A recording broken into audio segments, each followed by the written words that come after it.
Are you ready? Can't crush us. It don't really get no better than this the podcast that you're looking for. If you're really heavy into wrestling, hosted by the Mark. Energy that's so amazing. Gotta keep it entertaining. Rep the Can Crusher Nation. Yeah, you know what's going down in the ring. Lights out when you hit a ding ding. Knock 'em out like boom, bada bing. Hold it down, you can crown me the king. Gotta shout out to the Miz and Duke the Dumpster. We choke slamming everybody, power driving, hit 'em with a face buster. Yeah, this the show you need, and it ain't no need for waiting. Mark, hold it down for the Can Crusher Nation. All about wrestling and keep it entertaining. Can Crushers Wrestling Podcast. Time to break 'em, let's go. Yeah. Can Crushers. Yeah. Can Crushers, let's go.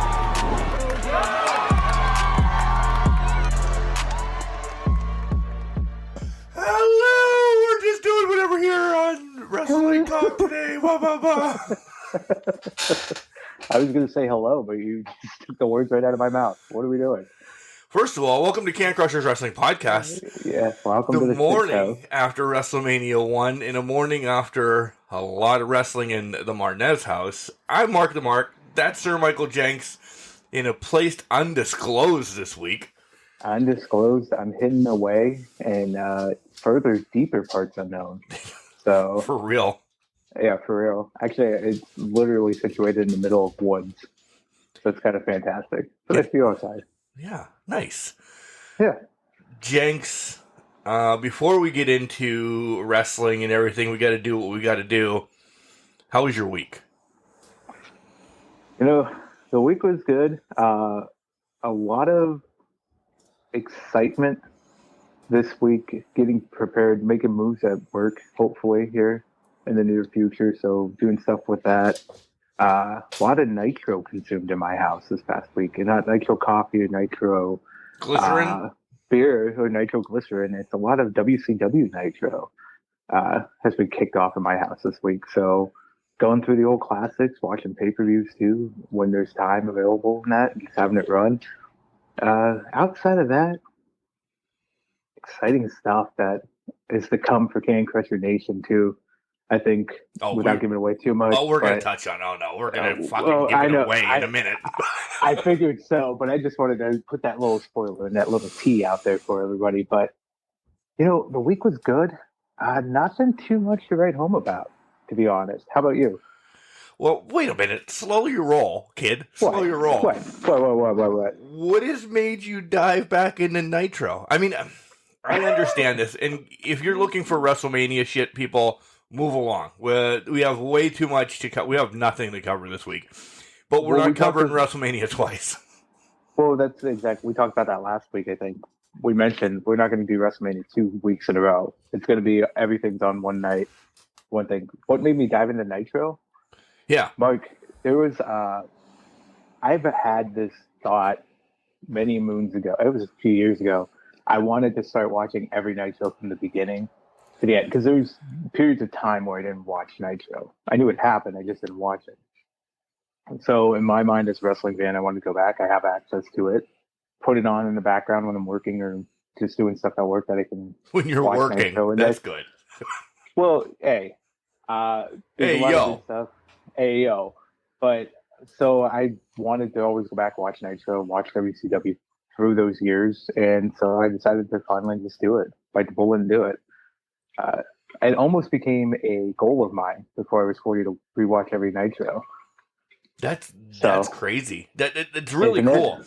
But it also, as we are not going to talk about WrestleMania, but I will make hint to WrestleMania, perfect time to start this. Because as we all know, there's a WrestleMania crash that comes for the next couple months that you're like, yep. Oh boy, what are we going to get? Because the writing's on the wall that there's going to be several rematches at WrestleMania Backlash already after night one. Oh, yeah. And I mean, yeah, you can call them out as we go through it. And if you've already watched WrestleMania, you know exactly which matches they are. So it's more or less, why not kick off something that I know I'll enjoy at some junctures and sometimes be painfully crying through as I rewatch how bad it was way back when. You have 83 weeks that are going to fucking kick ass, though. I'll tell you that. I know. I know. And I'm looking forward to that. I haven't got out of 95 yet. So we're still in 1995. I forgot it was only an hour when it first started. Yeah. That's how long it's been since I have actually even thought about that first year or so of Nitro. It was only an hour long. Damn. So I might have to dabble into some of these. Just, and not say I want the big ones. Just randomly pick, watch every Nitro that happened in March. Just because March is my favorite month. I don't know. That's fair. Yeah, I don't fucking know. I will say this. Surprisingly enough, the Dungeon of Doom is not my favorite storyline. I don't believe why. I don't know why. But no, it was the Horseman story. So it was Flair baiting in Sting and then turning on him at Halloween Havoc. I remember that happening at one point. I did not recall the build up to it with him and Arn and then Pillman coming in and that whole thing building up to Halloween Havoc. I forgot that build up, and it actually made the turn even more better. I knew it was coming, but I loved it nonetheless still 26 years later. So this is perfect timing, Jenks, that you bring this up about the whole Nitros and going back and watching WCW. After next week, I'll continue to say this probably for another 2 weeks. After next week, like a lot goes downhill. I think we bring back and do an old watch along, and it should be a WCW one since that's what you're doing. I might have to make you skip around. That's fine. I will definitely do that because my goal is to get through it. If you want to do a watch along, let's do it. Because I would love to provide commentary on some of these things. I'm glad we've gotten through the Dungeon of Doom, most of the Dungeon of Doom stuff so far, because I think it tails off after Halloween Havoc. But yeah, the Yeti. I'm glad we didn't do that because I could not deal with the Yeti. So. All right, now jumping around. So, what's up with you? What's up with me? Yeah. Well, I had a couple interviews this week, and we'll get to those. Take a shot early this morning. There. Yeah, we'll get there. You heard the one on Wednesday that I was really pumped about with Haley Shadows. That was done Monday, and that was really fun. A really fun interview. Me and you did one. Yeah. And then that was a fucking epic, and you're not going to hear about it until maybe this second segment, but we'll make reference to it. Right. And my third one actually got canceled because she decided to do some WrestleMania stuff, promoting, which that clearly makes sense. But it's not canceled, It's just rescheduled. It's going to happen sometime this week. And that's another personal one. So I'm excited to do it, but I know I will shed tears. Because it relates to stuff. Otherwise, Mr. Jenks, you did see both tournaments were posted this week. We have a heavyweight champion in Can Crushers, and we have a women's champion. Both people that won the Rumble won the championship. A little disappointed in that. Dolph Ziggler and Liv Morgan. Are you there? Yeah, I'm there. Okay. I was getting a hug. Aww. She was really happy about Liv Morgan. Oh, sorry. She was, yeah. Liv. Yeah, so Dolph and Liv are the champion. You were not too happy about that when I talked to you. The Dolph Ziggler one, I guess I was alright. Clearly, if you watch the videos now, they've been up for a couple days. I was clearly pulling for Brody King. The women. Shocker. Oh, yeah, shocker. The women's could have went either way. I don't know if there's nothing against Liv. Yeah. There was other people in the tournament that I really wanted to win more. That just didn't happen. I mean, you had a lot of A-plus players in that tournament, for sure. Yeah. But, you know what? I like the Liv. Liv's finally getting the push she deserves with the King Crushers title, I guess. But now, where do you go from here, Mark? I think that's the question here. Well, where are we going from here with the Can Crusher universe? This week we have the tag team title tournament. I'm getting all the champions crowned first. Okay, that's fair. So this week we're going to have the tag team titles tournament. I'm not guaranteeing 2 like I did last week because that turned into a shit show of trying to get 2 in, and it wasn't really major family things. It was when I decided to do it, people decided not to go to work and then watch the dogs in that 2-hour span that I was going to record. I mean, that makes sense. She's heard that now, so I will get beat to hell once she gets home. No, she's at work. Yeah. It was nice there. No, you, Mark. Good luck. Right? Sometimes your mouth just doesn't shut up, Mark. Sometimes it just goes. But you're good. All right, so go on. So I did those. It was Friday night. Friday night I had a rough mental health night. Kelly said I was up a couple times. And when I do those in the middle of the night, I don't remember. We always are very, very transparent on this show. So I guess I had 2 episodes, and when I did wake up Saturday morning, was I feeling like I was run over by a tractor trailer, tank, train, something. So I asked Kel, I'm like, did I have a bad night? She's like, yeah.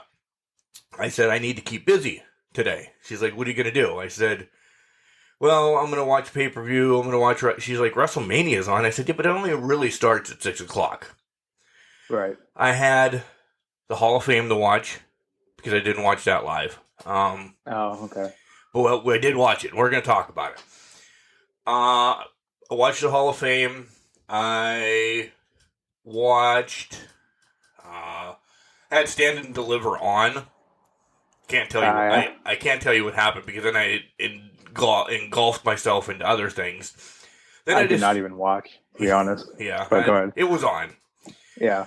And then I started just playing wrestling on YouTube, like documentaries and stuff. As I completely ripped everything down in the studio and repositioned it. Really? Jenks, I mean everything. Everything. When I first started putting stuff in the studio, my Ric Flair, caricature picture was the center of attention, and I wanted to build, okay, now I want the Horseman. I had that in the middle, which is probably like a 16 by 24 or something like that. Not a major picture, but it's something to me. I made that the middle, and then I built off of it, but I had to have the Horsemen around him, and then I had to have their fucking people that they feuded with around it. It was just pictures just any which way, and there was a lot of dead space. And it's not like that for 2 years. And it pissed me off because I'm anal retentive. So why didn't you do it for the past 2 years, though? Just too much going on? I was lazy. I mean, I get that. I'm the same way, So yesterday was my day. I ripped everything off the wall. Started actually on a side and said, nothing is going to be the center of attention. We're going to get this to work. And I'm going to gloat because this is the best this goddamn studio has looked ever. I have all my big pieces, on a wall that looks really cool. I have like the women's division. I have an EC, and I didn't plan this. I was just grabbing pictures, not really caring, just making. And it's not really symmetrical or anything like that, but it looks great. And by doing this and expanding a little bit, I have more room in the studio now for more pictures. So be prepared. Oh. Kelly's pissed. AKA Kelly. I was going to say, AKA Kelly, be prepared. Yeah. She's like, now what? I'm like, look at how much more room for activities I have. Oh, my God. So I guess the question, so you did it by division. And are we going to get a reveal here? Are we going to find out what this looks like? We should. Yeah, that's a good idea. Maybe because it sounds fantastic, and I'm surprised you got more room out of it. Moving all the pictures around, was it just the way you set it up? Yeah, it really is. I mean, I guess if you want to stay symmetrical, it is very. I did try to eliminate spaces, and I don't have to have. Hey, the Rock and Roll Express feuded with Arn and Telly. They need to be beside each other, or this needs to be here, or Sheeta needs to be this place. I'm like, no, this is just. Yeah. There's one section that you can clearly tell is my favorite section because I have Sasha, Bailey, Chelsea, AJ and Thunder Rosa legit right on top of each other, like boom, and it's in viewing vision of video game playing too. So, okay. So you have it in sight at all times. All times. I'm looking right at it now as I'm doing the podcast. I will reveal what's going on in here. It's amazing. Okay, I can't wait to see that. Kelly even said, "This looks better." Oh, thanks. You could have helped me 2 years ago. Yeah. Now, what would have been the fun in that? Right, yeah. But wrestling was on in my house yesterday from 7 a.m. until 1:45 this morning. That's all that was on. Wow. Yeah, because I had to watch the weekly stuff. And then I decided I'm going to watch Stand and Deliver, and then I'm going to watch the Hall of Fame, and then WrestleMania. Yeah. But I'm ready for night 2. I might actually find something else. Well, I'm going to watch a couple Evils this afternoon because they were pretty awesome. That's good. I got to jump into the Evil series to see what that's all about. You said you already watched. Well, you told me sneak peek. You already watched one episode of it, correct? Yeah, watched the Hulk Hogan one last night. Yeah. So yeah, I can't wait to see that. I'm excited for night 2. I'm also excited that I get to send my beautiful girlfriend pictures of the outfits to get ratings on them. So she was grading everybody's outfits as they were coming out last night. Are we getting that next week? I will give synopsis picks for night 2. I remember certain ones of night 1. So yeah, we'll get some grading on outfits as well. Okay, excellent. Excellent. By the way, I hated them all for the most part. All of them. I think we agreed that all of them were not great. Okay. Besides Austin's, I mean, shorts and a t-shirt, you can't go wrong. Yeah. But we did get a review that Ronda's was the most practical of all the women's outfits that were out there, and I have to concur. Yes. So, all right, that's our teaser for next week. Great spotlight coming up Wednesday. That's another hint, but it's not coming out yet. What else? That's about it on the week stuff. But we did miss a few things last week, and we should probably start there, Jenks, right? Yeah, we did. We missed a big thing last week. 3 big things. What are you talking about? Well, three big things. Yeah. Where do you want to start? Either one. You lead the way, because I'm sure we all have a lot to say. The 2 of us have something to say about all of them, so go ahead. Yeah, I think I'm going to start with the retirement announcement that I think we figured was coming at some point, but finally came down last week on, I think it was First Take. So Triple H announcing his retirement after, God, what was it, 26 years? Yeah. In the ring. That, not surprising, like I said, after the cardiac incident last September with him, but end of an era. Really is, you always had that card to fall back on. And while Triple H was never my favorite, he was still entertaining, and I still watched when he was on screen. He drew that much to him, and he was an integral part of the Attitude Era, and they're eventually beating WCW with the creation of DX. And thank you. That's rivalry with The Rock, and that he essentially catapulted with Austin, with Rock, with Taker, them through those dark times, and eventually win against WCW. From being the American blue blood in WCW, or what the hell is this, Hellraiser, Raising Hell? Terrorizing. Yeah, thank God, yeah. He never stuck with that. There was always something about him that I always liked. I was a fan of Triple H. The blue blood thing, I'm gonna be shallow and a dick right here. With that nose, he looked completely like he stuck it up at everybody. Being from Greenwich and all of that, that was perfect for him to become huge. And it did. Yep. It got him into a different stratosphere from terrorizing. Yep. Then he comes over, and being Triple H for a while, cool. That DX thing is what catapulted him to stardom. When he became the Game, and was it Motorhead? Is that the band? Yeah. Yeah. Yeah. Those, minus the time that Stephanie was hanging on the back of the Harley with him looking like in trailer park trash. Like, I enjoyed his WrestleMania entrances. I loved the spit in the water. If you've heard that my friend Pat Lupino cannot drink water and spit it. He's a swallower. Stupid stuff. How many times have you drank a bottle of water and spit it just to be Triple H elite, right? Oh yeah. And I've had a friend do it. Not any of the ones you know, Mark, but a friend do it in grade school. He took pop, put it in his mouth, and spit it all over like Triple H in the middle of a bowling alley. Like, that's how. I mean, we would watch wrestling when we were younger, but that's one of the core memories that I remember is just kid just spitting pop everywhere in the middle of a bowling alley. Pop is horrible. Why would you? It was. I don't know. You're just sticky. He doesn't make good decisions. I should probably meet this friend then because I've been there. I don't know. Yeah, we'll introduce you to him. Okay. You've heard of him at least a couple times. Oh, I'm sure. Oh yeah. But he's had classic matches, and you brought up the end of an era, which it was referenced Friday night as well, which we'll talk about.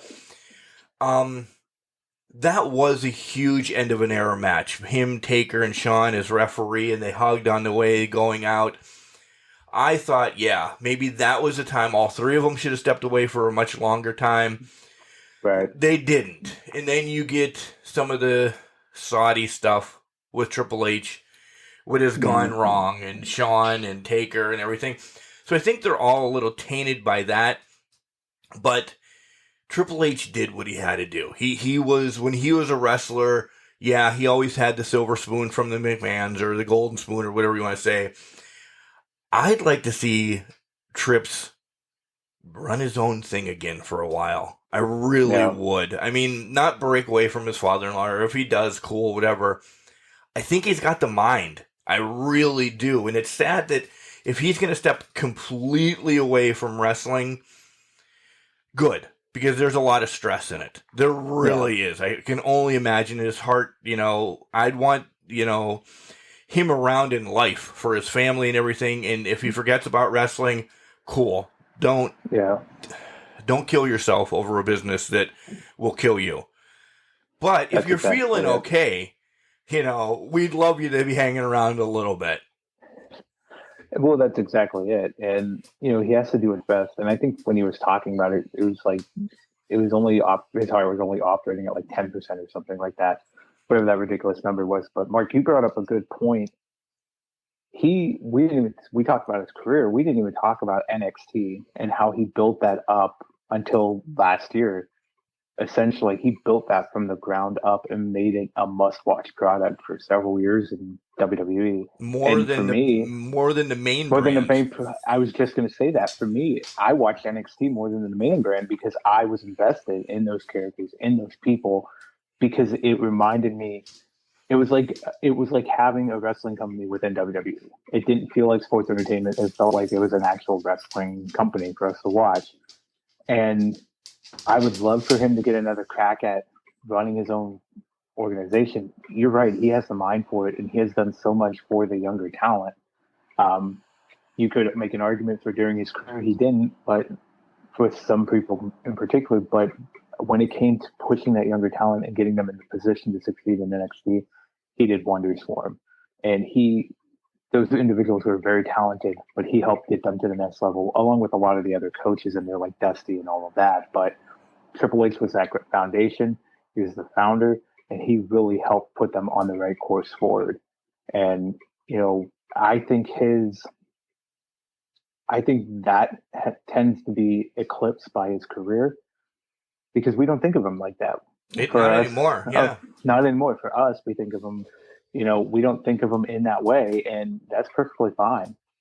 There's nothing wrong with that. There's one promo. I did want to go back real quick to his career and say there's the one promo where he became the Game. I think is undervalued and underappreciated to this day. Which one?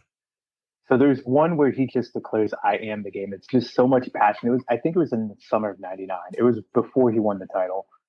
Uh, and I think it was when he was in full, like, rocking him, where they were battling over the cast, or the cast was involved. I know that. Um, but he just declared, "I am the game" in that promo. And I just watched it recently. I'm like, oh my God, that's way better than I remembered it being. Yeah. So I can't pinpoint exactly where it is right now, but it just came to mind. But that promo set him forward as a game, and I think it's undervalued, at least in his career, as one of his best promos, because it put him on that other level outside of DX and said, I'm serious about this, and I'm a serious competitor, and not just somebody that's jovial and jokes around at that aspect. I'll give you that. Yes, I need to now go and find it and watch it, because what's running through my head is what you just brought up about him being jovial DX. I was in State College when they came out with John as the Nation of Domination. Yeah. That to me was one of the greatest. It was a spoof one or whatever, but that whole moment in wrestling, I forget a lot of stuff, and it takes you and a couple other people to remind me. I'm like, oh yeah, that day, because you guys are like fucking encyclopedias. But after 25 concussions or whatever, lucky I remember my name half the time. Right. So, but I do remember that DX one when they came out. That place was so hot, not like mad hotter. They sucked it up. Him and the rest of DX doing the Nation. It was just white heat. If there was white heat from, you talk about white heat in the 80s, it's like somebody's getting killed. And it transitioned to the 90s a little bit differently, but it was so over that's one of the things that you'll always remember about Triple H. He can be a jokester, but when he needs to flip that switch to be the game as well, he's there. He is there. So, yeah, it sucks that it's an end of an era, and I hope that we don't not see him. At least glimpses of, and we're going to get to talking about the Hall of Fame in this segment as well. At least he remains relevant. We see him, and we continue, and he just doesn't get pushed to the wayside. That's my hopes. Yeah, I agree with that. I don't think he will. I just feel like we're not going to see as much of him. He might pop up here and there. Yeah, that's what I'm thinking. Yeah. Also, July 26, 1999 was that promo. He was hyping up the SummerSlam match with Austin and that. So if you want to go check it out after you guys listen to this, and Mark, after we're done recording, that's the one I was talking about. And it's on the cock, I'm sure. It is. It's on Raw, number 332 or 322. So 322. Yeah. Now I don't have to do anything. All right, cool. I got you. But yeah, basically at the end of it, he just pronounces. He goes, "I'm going to show you I am the game," and it was beautifully done to hype that match. And I think that I remember that promo being that good, and that always stuck out to me. So nice.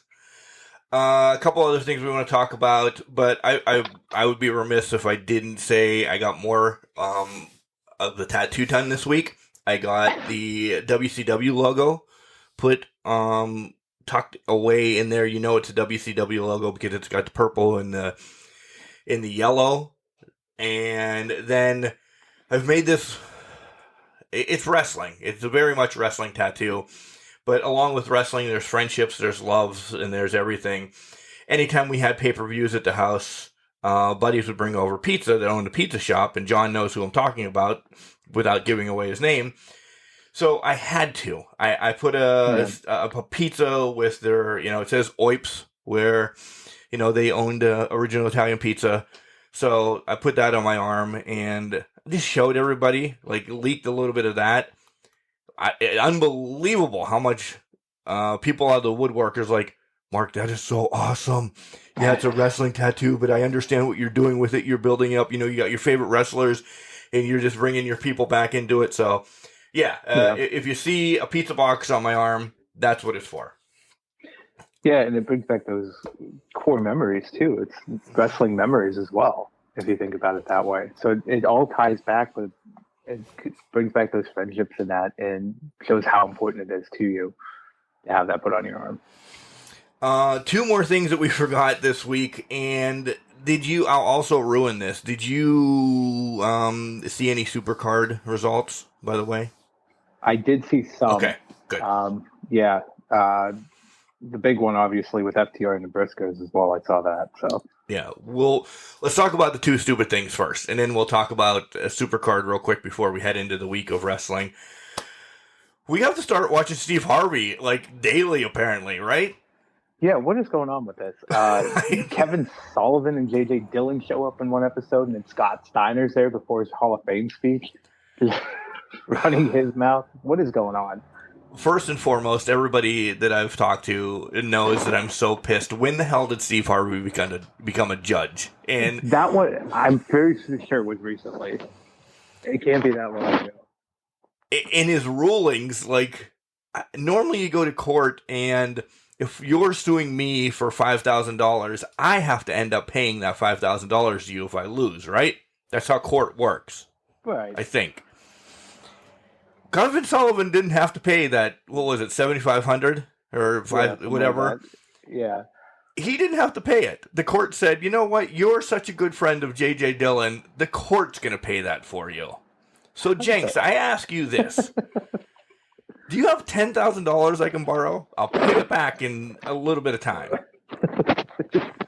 Only if I can get a Steve Harvey guarantee on it. Yeah, that's what I'm thinking. I could not believe that was a verdict. I know. It makes no sense. And then the other one with Johnny Fairplay and some promoter, Johnny Fairplay from Survivor, essentially. The promoter has Big Papa Pump come on and say, "Hey, this guy's a dirtball. He knew what he was getting into. I'm Big Papa Pump." That's all you need. You just need Big Papa Pump to come out and speak on your behalf. I don't believe he did any Steiner math, if I'm correct. I don't remember any Steiner math being spoken. I was disappointed in that. I wanted some Steiner math. We need to know about the 33.5% chance. Right. So apparently, at Steve Harvey's court show, I don't even know what it's called. It's not People's Court or anything like that. It's Judge Steve Harvey. I looked it up because I needed to know when it started. Back in April, apparently. Oh, so it started. Oh, last April. Last April, yeah. So it's been on a year, and it took him this long to get wrestlers on. Now I'm disappointed in that. But see, he's ahead of the curve. Oh, I'm sorry. It premiered. Okay, he's recording as last April, but it premiered in January this year. Oh, okay. Never mind. All right, then we're good. But you know what? He's still ahead of the curve, even if it was since last April. I haven't seen wrestlers pop up on People's Court yet. True. And that's been on for 30 years now. Yeah. Yeah. All of, yeah. Yeah. So make sure you watch those for no apparent reason, but stupidness. Good laugh. Yeah. Good laugh. So let's talk about Supercard a little bit. I mean, we won't deep dive into it, but I do know the results, and a lot happened because you're transitioning from this was booked mid-buy, after-buy, during the buy from Tony Khan. So you're going to see a lot of changes. And, wow, there was a ton of changes. Yeah. Tully has his new team and Big Man. Yeah. And I was surprised by the Big Man. I was. And this is going to tie into something I have to talk to you about on the AEW realm of things as well. So, okay. Tully has a new team, the Gates of Agony, and Brian Cage. This makes sense. I like this. Yeah. I like this. I'll just run down my hotspots and you can tell me. Do it. My cousin's now the new ROH Women's Champion. Mercedes cleaning that up, getting that. Good for her. FTR, this is the one you want to talk about, so hold that off. Suzuki defeats Rhett Titus for the TV title. Yes, I was surprised by that. I was too. Yuta becomes the new pure champion. That was even a bigger surprise. Go ahead. No, go through your list. Gresham becomes the undisputed champion, and then we have a surprise. We also get wins from Lethal, AQA, Swerve, and Colt Cabana. Again, FTR becomes the ROH champion as well. So go ahead and bounce whatever you have to say, because I'll fill in as well, because there's some thoughts I have going with this now. Okay. Yeah, so just knowing what happened I was happy for Yuta that he won the Pureweight title. I thought he was already signed with AEW. I didn't realize he wasn't, because Tony Khan made it clear that night that he had been signed with AEW after he won the Pureweight title. So congratulations to him. FTR and the Briscoes, it delivered on all fronts. Yeah, I actually watched that one from the YouTube. Yeah. Did you? Okay. Yeah, it delivered on all fronts, and honestly, that was probably the best way to send off. I don't know if the Briscoes are done or what they're going to be doing now. I think they have the Good Brothers coming up here at some point, but Briscoes going into the ROH Hall of Fame, and that was such a well done match, and it delivered on every aspect of it.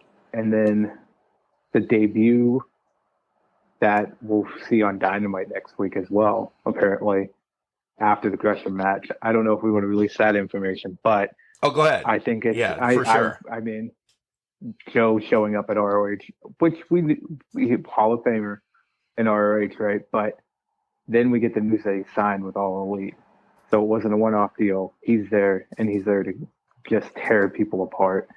So I'm excited how they bring in Joe, and how they showcase him over the next few months, and see how this goes. He's going to be the monster that we know he is, but it's going to be interesting to see how Joe delivers upon the aura that he's provided. So my thought is, this is the way AEW gets their second bigger show on TV. Not saying that Rampage is not big, but it's not. It's an hour long. When we get to it this week, I'm going to shit on it because we were force-fed 900 things in only an hour. Yeah. This is going to be, in my thoughts, a whole different division. When it was a real, I'm going to compare it to WWE, when it was a real brand split that you didn't get crossovers or anything like that, this is going to be because Brian Cage hasn't been seen in 6 months. He pops back up for ROH.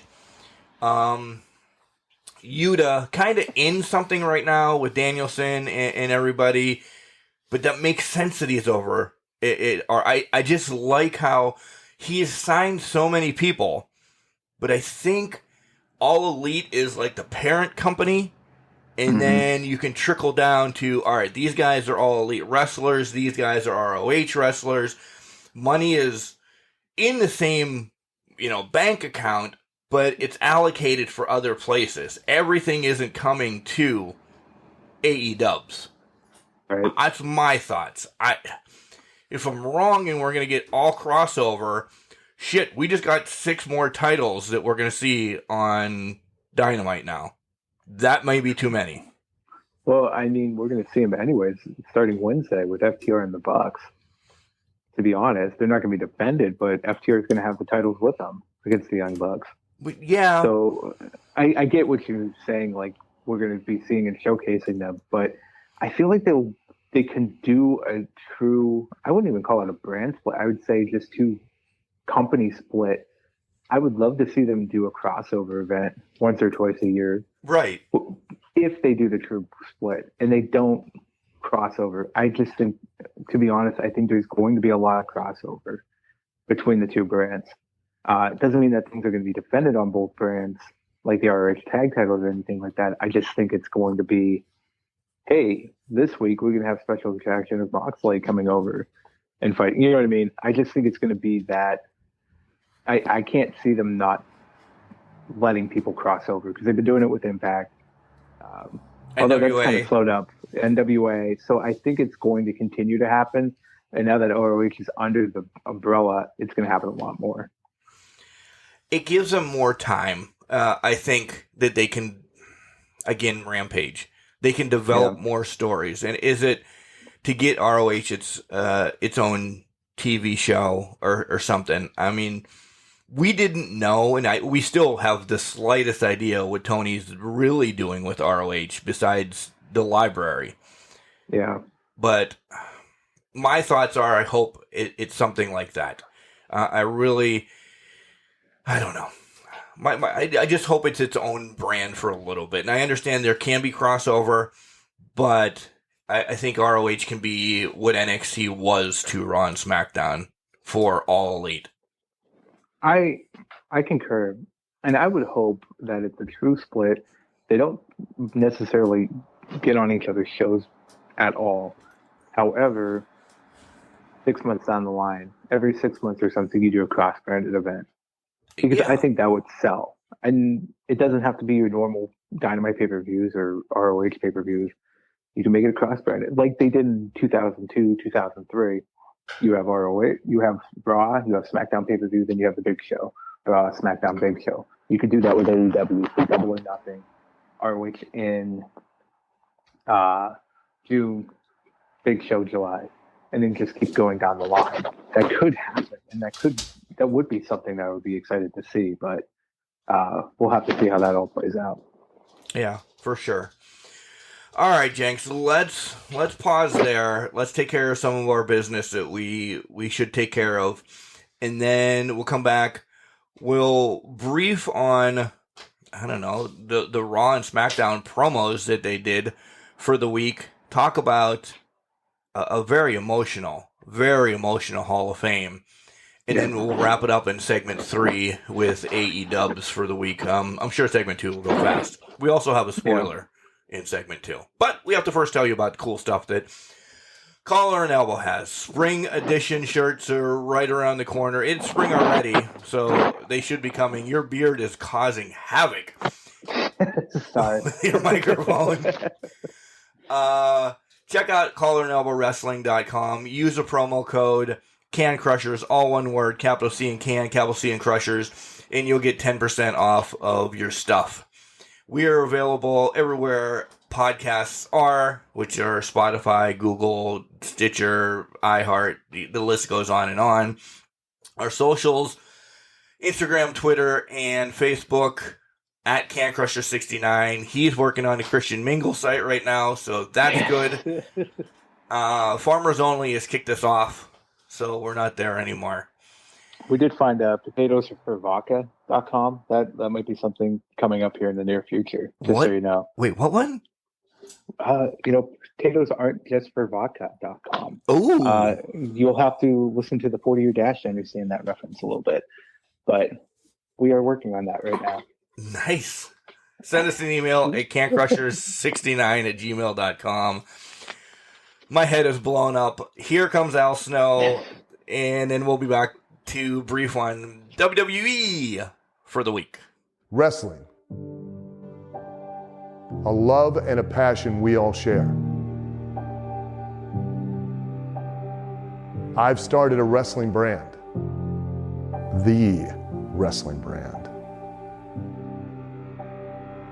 A brand founded on the aspects of wrestling. Two entities working together to create a product that connect emotionally for people everywhere. Collar and Elbow is the brand.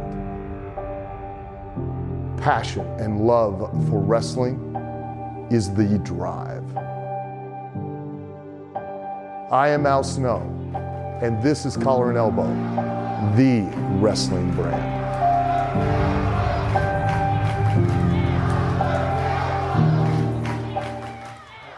Hey, this is the Barbie Killer, Haley Shadows. I absolutely hate Can Crushers, but I'm going to be on it, so stay tuned. And welcome back to Can Crushers Wrestling Podcast. Jenks, I promoted her show, her spotlight, for the longest time, and now she hates us. Haley Shadows. She got what she wanted out of us now. Or nothing. She was almost a Can Crusher champion. I did not want a champion like that. That hates us. You can't have that. It's going to destroy the brand. Right. So Haley, we didn't do anything to you, but I don't know why you would hate us. Yeah. We're two very nice individuals. I don't get it. Nice Very individuals. disappointed. Yeah. Nice individuals. We're jovial, right? You can say we are very jovial. We are very jovial individuals. I think that's the name of the podcast today, Mark. Very jovial individuals? Sure. Individuals, yeah. I'll forget that in the next hour. And I can't write it down because I'm on my new calendar, and I can't just write shit down because I'm like, what the hell does very jovial individuals mean on April 26th? I don't know. I'll tell you what, I'll text it to you. Deal. While we're talking. Don't do it. It'll mess up my phone line, probably. That's the way technology has been this week. Yeah, I'll never remember. Yeah, that's fair. So many issues this week. Yeah. Haley Shadows, if you've not listened to the Spotlight yet, it's up. It was up on Wednesday. It's a great listen. It really is. You find out a lot about Haley in the 10 years that she's been in the business. Jenks, let's talk about, and I'm sure we can go through these lickety-split. Hot takes on Raw, hot takes on, well, first of all, they're not just called Raw and SmackDown this week. It's WrestleMania Raw, WrestleMania SmackDown, because we have to have that tagline in there. Well, we need 5 more hours of WrestleMania. The 8.5 that's going on over these next 2 days. I know. Not enough. Not enough. Well, it wasn't enough. Kofi and Woods got cut. Spoilers. Yeah, spoilers. For the people that are trying to watch WrestleMania all in one day, it's rough. It's not because the matches were bad or anything like that, and we're not going to get into it, but we're going to continue to tease it. I did it yesterday. Watched wrestling for 36 straight hours, which is one day. It's rough. It really can be rough. It's grueling to do that. You're going to need a nap. You're going to need a deep. I definitely am taking a nap before. Yeah, I have to take a nap tonight because I could sleep in today.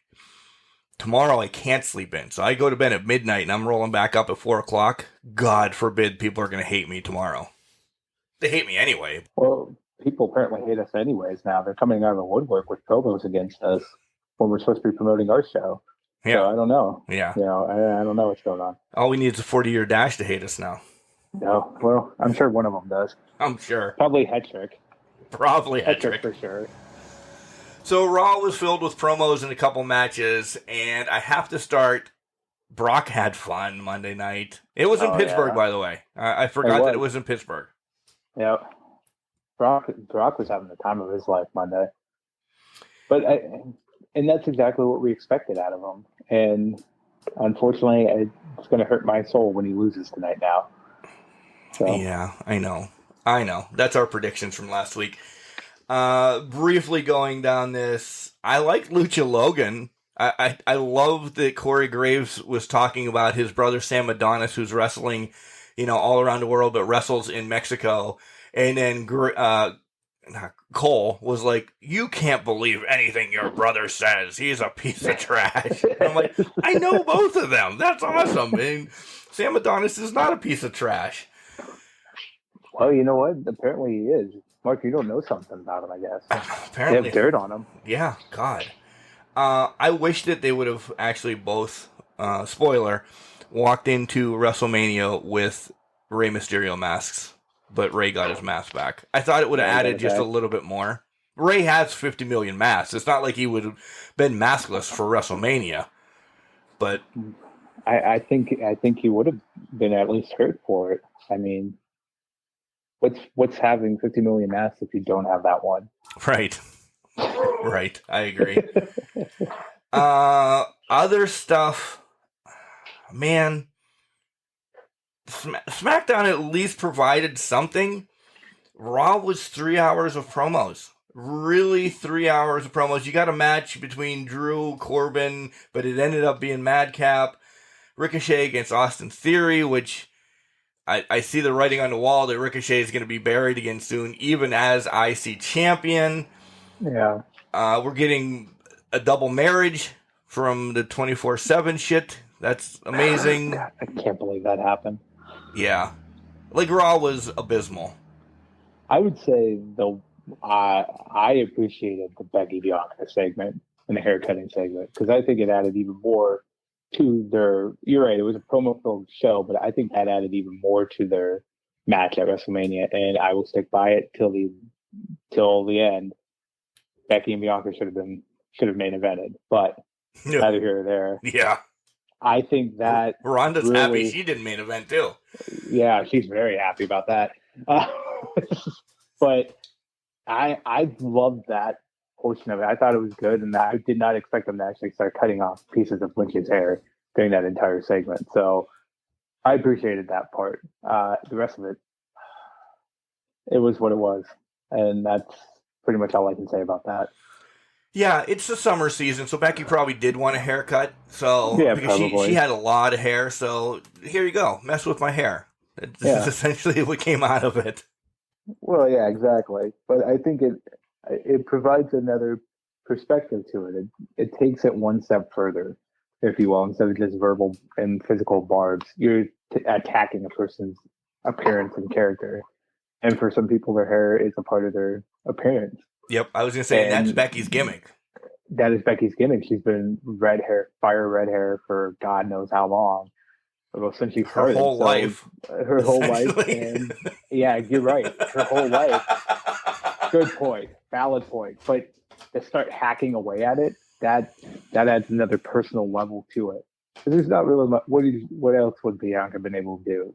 Can't attack her family. I mean, it's Seth Rollins. What would that have done? I think that takes it to another level in that aspect. Yeah, for sure. Yeah. Transitioning to SmackDown Mania, they start with the Andre the Giant Battle Royal, and you see big men in there,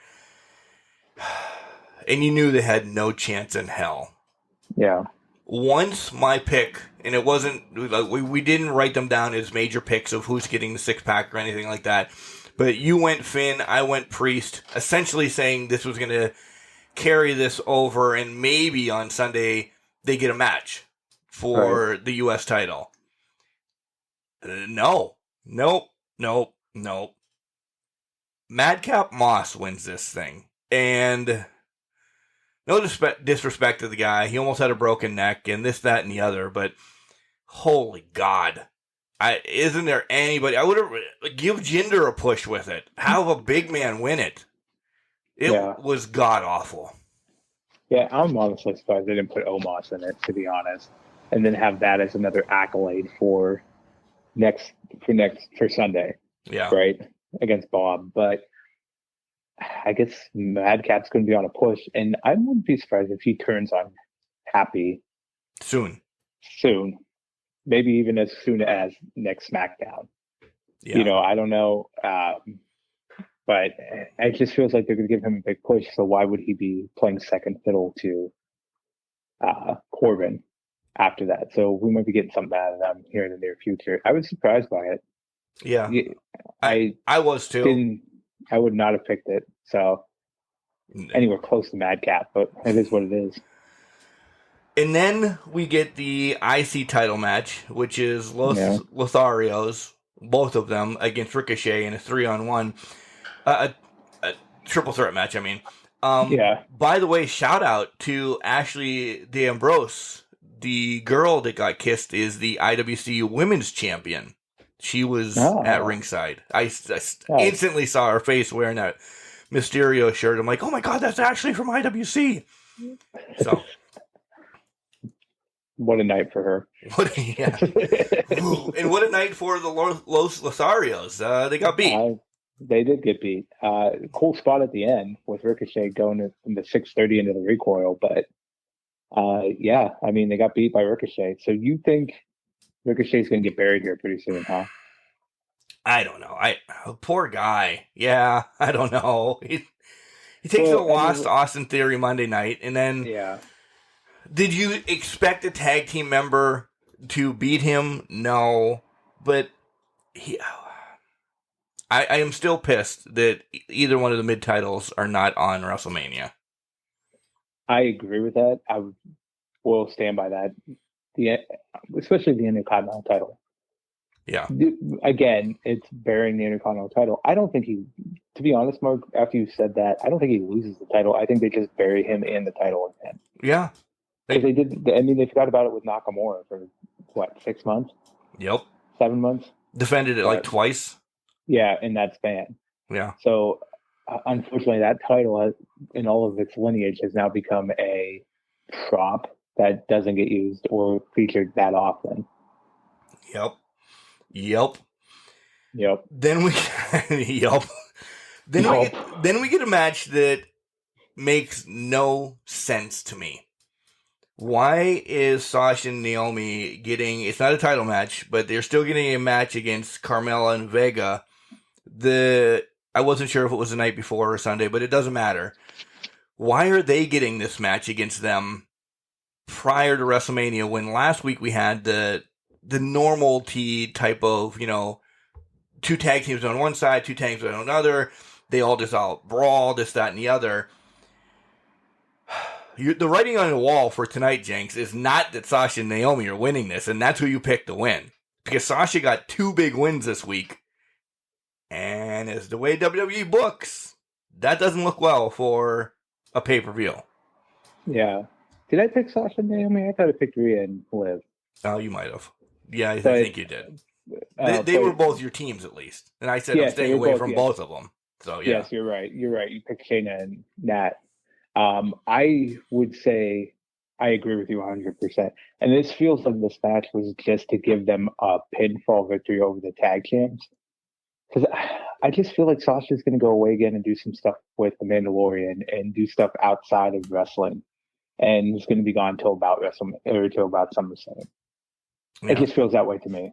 I don't know. I agree. Or when essentially we both know that Carmella and Vega are losing titles tonight. That's not a spoiler. It's just to who. So does that, if Sasha doesn't leave for a little bit, are they already the number 1 contenders for if Liv and Ripley win? Do they slide in so they can carry this over at least till Friday in case there's injuries that happen on WrestleManias? And we're not spoiling it if you don't know. Right. Matches are going to need to be filled because shit happens. Because you're wrestling 5 nights in 3 days. Yeah. No, I was thinking that too. We could see that happen. I feel like I would be surprised if that's a clean victory by Carmella and Zelina tonight. I feel like there has to be something going on in the match. But I think they also gave themselves the leeway of, okay, let's say it was Rhea and Liv that were supposed to win and God forbid Liv gets injured. Now you have Naomi, Sasha, or Nat and Shayna to fall back on in that match. It's not like it's an elimination match where you can't just pick and choose. You might be able to move things around. Right. For them to still lose the titles that night. I'm guessing, if I'm a guessing man, I think you have an alternate option in case something happens to your winners. Yeah. In that match. And you should. We'd have to see. Yeah, agreed. And I think that's the one benefit of a fatal 4-way. If you know you're going to drop the title and there's reasons behind that, it gives you the opportunity to have a backup winner just so the title can get moved off of the champions for whatever reason it may be. Carmella's getting married. Exactly. In this case, exactly. In this case, it's Carmella's getting married, going on her honeymoon, having a great time, which is fantastic. Yeah. So congratulations to them. Congratulations indeed. The rest of SmackDown to me was hot garbage. I really, that's it. Yeah. And I really hated the whole Austin running around Pat thing. I want to see the match, but the high school, middle school games the last couple of weeks have been rough. Yeah. No, I agree with that. And then to top it off, he ran behind Poppy Vince on SmackDown. So Papa Vince is controlling Pat McAfee, which to me was kind of funny in the aspect of Pat McAfee, a $50 million man, is just as afraid of Vince McMahon as some other people on that roster. Yeah, because it's a billionaire. There's a hell of a lot more zeros. Exactly. And, well, you could say that there's a hell of a lot more zeros, but then you have Seth Rollins that just dances on his desk in a fucking whatever suit he was wearing Monday. But yeah, and talking to his dinosaur head on the wall. I thought he was going to kiss it, honestly, to go back to that. I thought he was going to kiss it, but damn it. He would, yeah. Oh, well. So that's WWE Week in Wrestling. Not a lot, as nothing usually happens before WrestleMania besides getting 2 hours beforehand Bob and Omos from Monday night. That was great. Yeah. Crickets. But we did transition from SmackDown into the Hall of Fame. And Jenks, I will have to say, this is probably one of the most emotional ones for me in the last couple years. I agree. I had it on. And the Steiners, they started the show, and I was just listening. I didn't watch it. I was just listening to theirs. But I'm like, oh man, that was pretty good. I wish that Scott would have had a force flub on something that he said just because it became his gimmick of fucking things up. Right. But he didn't. So I was a little upset about that. I think the telling part of that was when Braun Breaker made the comment of the biggest risk of his career turning the mic over to Uncle Scott. Yeah. I think that told the story, and then them joking around about him. What was it? Rick Steiner took the title or the microphone away from him at one point. I think it was more of Scott was subdued, so he didn't hurt his nephew. You know what I mean? Yeah. And I get that. I would have loved to see the force flub.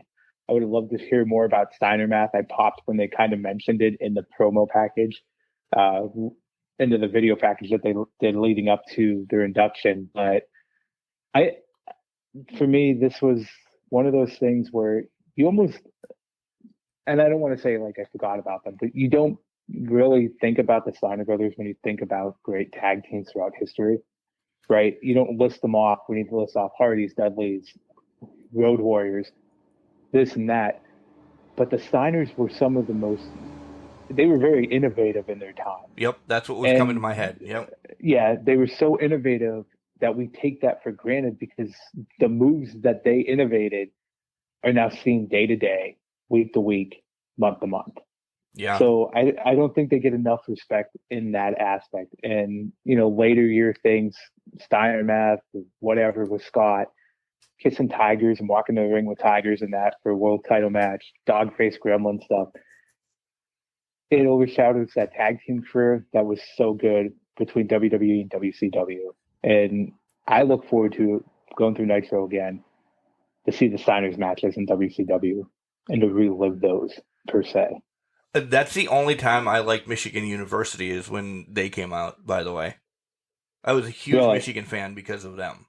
But I didn't like Michigan. I did not know that. Yeah. No, I was never Michigan. Like, I didn't root for them in football or anything, but when they were wrestling, Gold and Blue or Blue, whatever, I'm going to get hate now because I think it's Hayes, right? Hayes and Maze. Maize and Blue. Yeah. Maize and Blue. Yeah. I was a Michigan fan when they were wrestling.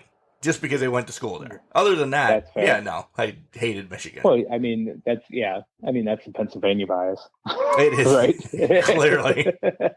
Clearly. You hate Ohio, you hate Michigan. So yeah. It's just the Big Ten Pennsylvania bias in that. Yes. So I get that.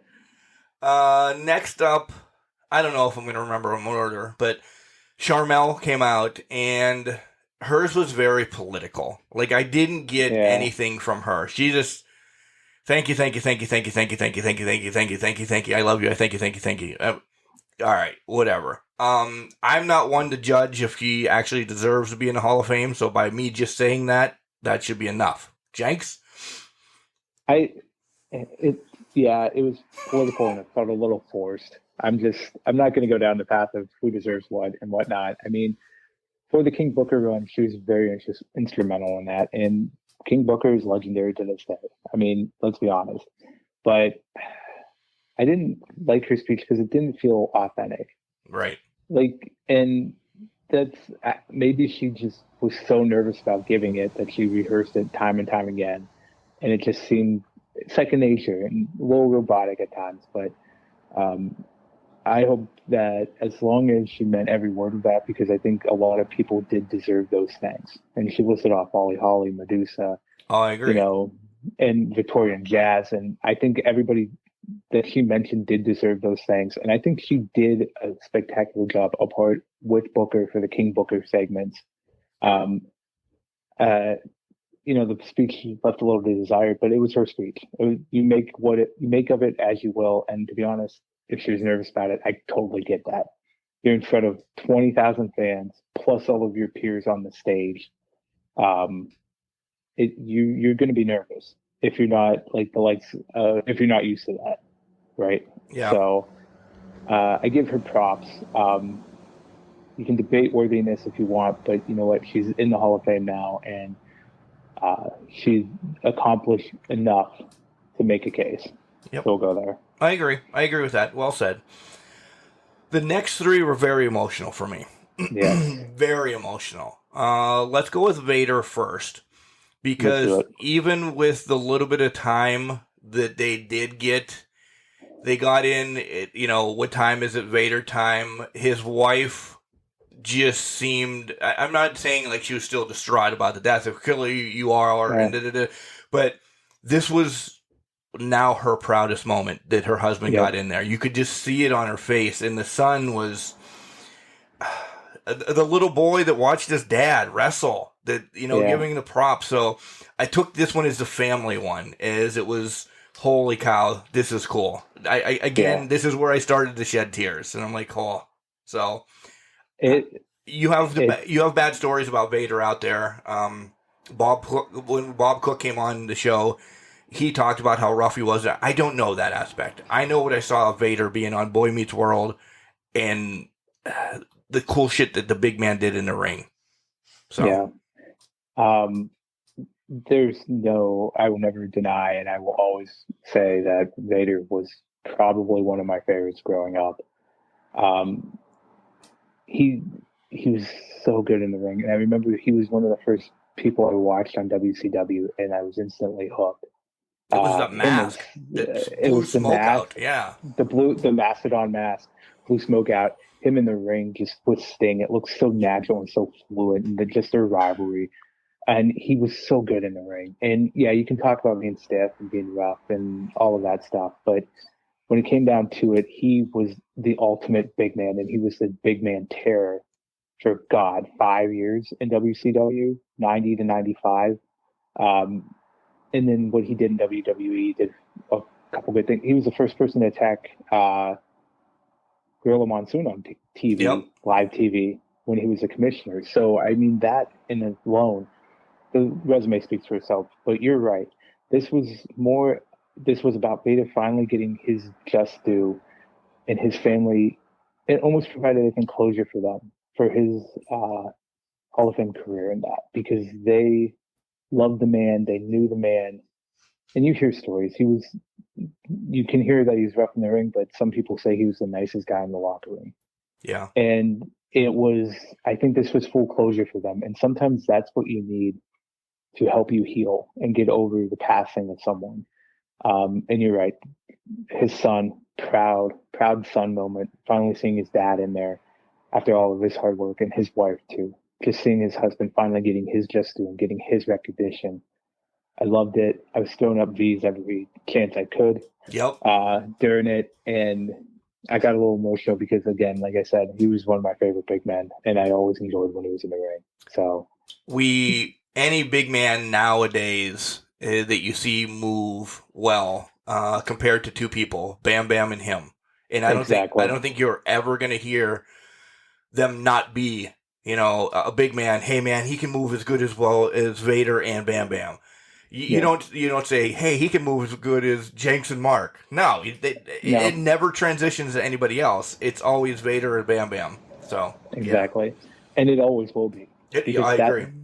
They were that larger than life that it will always be Vader and Bam Bam. Yeah, living their characters as well. As we get to the Undertaker, of course, which is last. We'll talk more, but Vader also lived his character. When he was in the ring. So that was. I was proud of that. The next one, if you didn't cry, you don't have a fucking soul. And I'll just say it like that. I give props. His wife was cool, calm, and collective. His son, though, was so just... I would not have been able to walk out there. No. And this kid was... You saw him get emotional from words and everything, but he never really completely broke. He was just that hero that Shad had said he's going to be. Yeah. And that one, again, was unbelievable. I loved... We'll transition into it again. I did love The Undertakers because he had the time and everything. But if I have to pick one to rewatch, I'll rewatch this one because of what she said at the end. Yes. Do you have it pulled up in front of you? No, it's women are remembered for what they do. Yep. Men are remembered for what they... No, I messed it up. Yeah. It was phenomenal. If you haven't watched it, go back and look it up. Women are remembered what they say. Men are remembered for what they do. There. Yeah. There you go. Yep. Yeah. Yeah.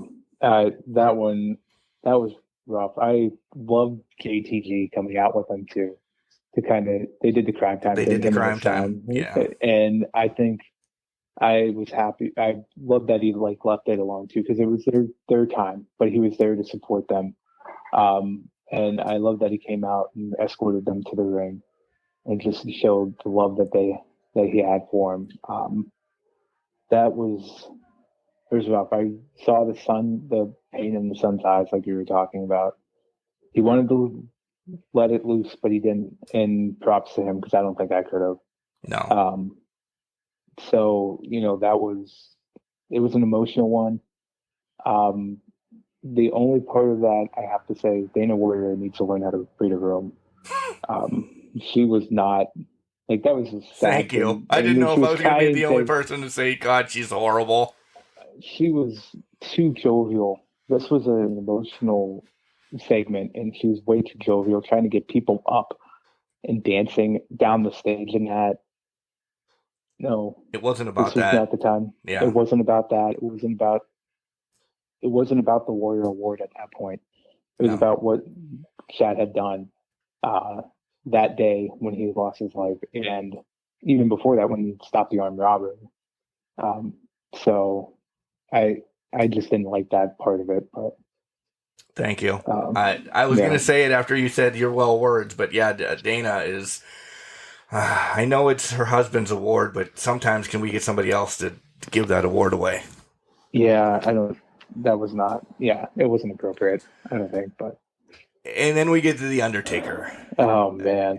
And it was every spectrum of emotion that you could imagine. I laughed. Yep. I cried. I joked. I was mad. I was like, what the hell? Holy shit. And then at the end, I lost my fucking mind over the last things that he said. Never say never. What? What are you talking about? You knew that was happening. No, you didn't know that was happening, but when you stopped and went back, yeah, I was texting with Moochie at that time because we were both watching it live, and he was like, "Are you serious right now?" I'm like, "Motherfucker's doing it," and he never say never. Yeah. Yeah, it was an emotional speech. 50 minutes long, but I loved every minute of it. I joked. Moochie and I joked that it was more like a TED Talk at some points. It was. But, it was a good TED Talk, and there was nothing wrong with that. When he came out with the microphone on his ear already, I'm like, what is going to happen? And it turned out to be that way. But I thought he did the best he could he thanked everybody he could. Vince was listing off, God, how many people beforehand. But, it was good to see that side of the dead man that you never see. You know what I mean? Yes. The character finally broke. We saw most of it happen on the last ride, but it finally fully broke in that Hall of Fame speech. Yeah. The little jabs at people, like the lady that creates his garb, and that was awesome. I knew he was going to shout out to his boys, Yoko and the Godfather, and Kane, of course. I mean, the list can go on and on. If you have 45 minutes, go and watch it again. But I would say make time to watch it if you're a wrestling fan. Yeah. And enjoyed it. Yeah. And you haven't seen it yet, but go on. Sorry. No, essentially, 30 years. I was 15. Okay, round up his career even farther back because I remember him in WCW and all the god awful stuff he had there.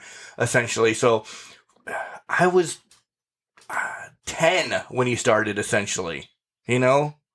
Yeah. How about this was amazing for me. This one is I had a guest over last night to watch WrestleMania and everything with me. He came down, old college friend came over. And he said this is almost one that like solidifies again that there is a true Hall of Fame. Not that it's a concrete Hall of Fame, right? But some of the people, and no disrespect to them, the last couple of years, you're like, okay, they're in Hall of Fame. We needed the speeches this year. Da da da da da. When you have somebody that has been this significant to the wrestling world, I'll put it universe. I'll use the cheesy word for WWE, the universe.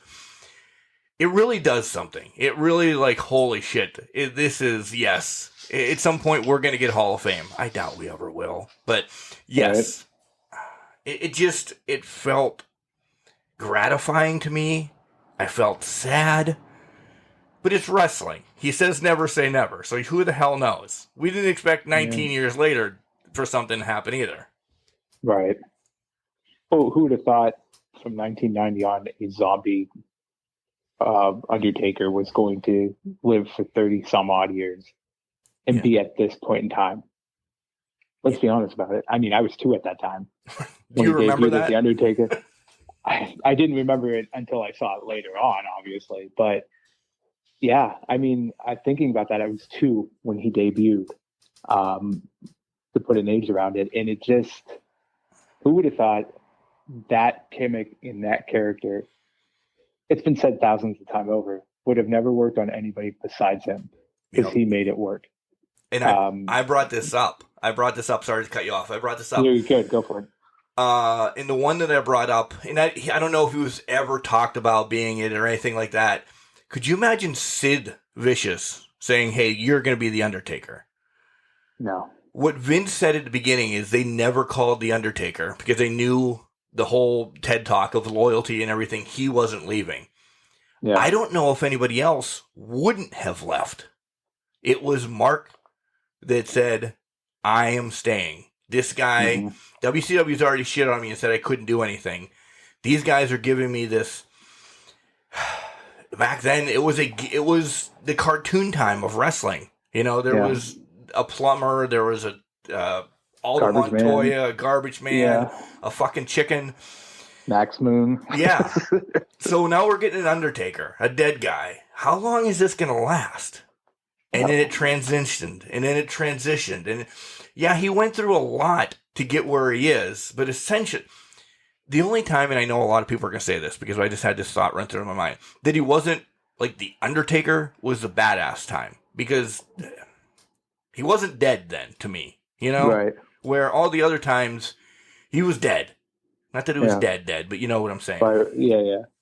But he transitioned his character so well that it fit with every freaking time period in life.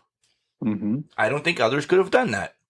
Because he lived it. He didn't tell you promos. He didn't, outside of WWE, he didn't sit down and, do a podcast. Or he didn't, and please, wrestlers that are listening to this, stop. Don't think I'm saying that. I want you on the show.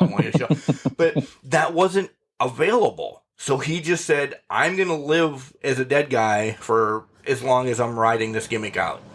Yeah. And that's amazing to me. Yeah. That he could stick to it for that long. Live it, love it. No matter what, he was in full trench coat and black, just walking around, being scary as all hell. And again, it speaks to WCW let go, let's say, the 2 biggest names in the industry, Austin and Undertaker, because they thought they had no talent. Yeah.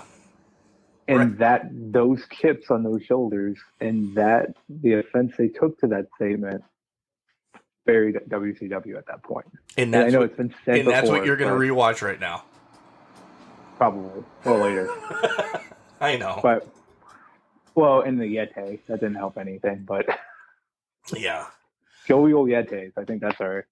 I did like one more thing that The Undertaker did at the end. And when he walked out, he went over to Michelle, but he took his hat off. And I don't know if it was just the way he placed it or if it was meant to be. When he gave his daughter a kiss, he hid it from our camera. That, hey, this is still a me and her moment. Yep. This doesn't need to be seen on TV. I mean, it was a dad to daughter peck on the cheek or whatever. I'm taking it, as a dad. He's like, I'm still protecting her. So you don't get to see this precious moment. Yeah. And I lost it there again because I'm like, this guy just knows. He knows everything. And again, we talked about Triple H. I hope The Undertaker isn't gone. I hope he pops up. Maybe not for matches because they've been pretty rough. But I hope we still get once a year or something, just a glimpse of what he's doing in his life. But I don't want him to stress about it and let him and Michelle and the kids do what they want to now because they've both entertained us well enough. Agreed. And I would love to just see Undertaker pop up randomly once or twice whenever they're in Texas or around WrestleMania and just give somebody the business. Yeah. Choke slam, tombstone, walk away, be done with it. I don't want that one match. I don't think we'll ever see him train the next generation of stars in NXT, but I think he would be good for spot appearances and give them words of advice. He's done that before. He's popped in NXT, the Performance Center, and gave words of wisdom and all that. So that he's going to be around. He's not going anywhere, but he's ridden off into the sunset. And I'm just grateful that we saw him in the Boneyard match as almost that farewell type setup for him. Agreed. Agreed. All right, so that's essentially WWE for the week. Spoiler time. Here it comes. If you've been waiting for it, we have a WWE legend coming on the show on Wednesday. Jenks, go ahead. Yeah, this past Thursday night, we had the privilege and honor to interview Headbanger Mosh and ask him career, so many different things, starting from there was a lot of things going on there. It started hot. It started hot and heavy, and it just kept going from there. So, but yeah, so Headbanger Mosh, we had a great time interviewing him, had fun, and that'll pop. I don't know when that's dropping, Mark. When's that going to drop? Wednesday, about 6 a.m. as normal. Yeah. So get ready for that, guys, in 3 days. Yeah. By the way, make sure you listen to it because there's one story that blew our minds. Our minds were like, "What?" That's all we're going to say. It almost literally blew everything. So yeah. He doesn't start with it. For as we said, it starts like a train wreck of Can Crusher spotlights usually are. Yep. I didn't know if we were going to be able to dig ourselves out of what we were talking about. So we had to transition fast. We did pretty good. We did pretty well. All right, quick break. We're going to come back. We're going to talk about AEW for the week. And I do have a little bit of spice on Impact, too, that I want to bring up. You didn't know this, by the way. No, I did not. I'm intrigued. Hey, this is Mariah May, the glamour, but you knew that. And you're listening to Can Crushers. Welcome back to Can Crusher Podcast. What the hell are you talking about Impact? What got spicy on Impact? You're tired. That was a shitty. I could have had Moochie come in with his great impressions to tell us. Do you really want that to happen, though? I do not want anything like that to happen. You know. So I caught a little bit of Impact this week via the whole YouTube and stuff like that. And one thing you guys know, I'm enamored by all three of these women in this kind of Texas tornado rivalry going on. Tasha Steelz was defending the title against Mickie James in a Philadelphia street fight match. Mickie just got her ass kicked, essentially, most of the match because Savannah Evans, also Tasha Steelz' big buddy, was just pounding on her. all of a sudden you see Chelsea Green sprinting from the back with a chair in hand. You're thinking, Chelsea's going to take out this bitch because she at least wants one of these two healthier than having, Evans just beating the piss out of, James. Because essentially that's where it's leading up to. I think Mickey gets the title back, her and Green fight for it, whatever.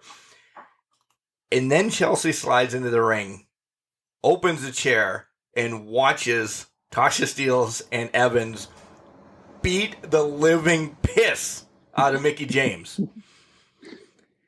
Tasha gets the win. Green jumps on her. They go back and forth a little bit. Cardona comes out. You think Cardona's going to probably pull off Green. Green has her casted. She doesn't need to wear the old Iron Mike Sharp thing. She slides that on. Blasts Mickey in the face with it. She finally gets back up to eat a radio silence. No Aldous around. I loved it. Yeah. I effing loved it. It's a great story. I just wish we could see it more than Sunday morning on YouTube an hour before we do the podcast. Because that's when it was fucking posted. I know. I mean, I saw the radio silence bit to Mickey. I wish we could get it more. It's how limited their TV distribution is right now. I would love to see that in person. And that's all building up to what, the multiverse match? Multiverse, whatever they're calling it. Rebellion or something like that? Yeah. So, but I'm right there with you. I'd love to see more of this, but it's just not available. But I'm so pumped up about that match that do I pull the trigger for, I don't know what their pay-per-views are, $39.99 or something, just for that match? Because I don't know, and I know I could dig. Don't say, Mark, you can dig and find out what else is going on. Right, but there's already 47 hours of wrestling on TV. I should make more time for it, but holy God, I do want to play video games and hang out with my family as well. Plus, I work, and I work. What is that? Right? I wish if it was on regular TV, I would at least record it, make time, zip through it at least. I just don't get it. And again, getting back to the whole pay-per-view, will I buy it for just that? This one, probably yes, because I want to see what's going on. Because it engulfs NWA, Impact, this, that, and the other. But what's the main event? Like, what are the things that I should be watching it for? Because this is essentially mid-card stuff. No disrespect to any of them, because they're not mid-carders, but there's no championship involved. Right. So, yeah, I don't know. Yeah, I couldn't even tell you. Is Moose still the champion in Impact? It's Moose or Alexander, and I'm not sure right now. Yeah. So, because I know Alexander got to re-sign, and his visa's good again, that he can come back over. Right. So I did see he was back wrestling with them, but I didn't know who was champion or not. Which hurts me, because I wonder how long he signed. Because before Brandy left AEW, which we're going to talk about here in a second, she had that shot on Ethan Page. We signed you so we could get Josh Alexander.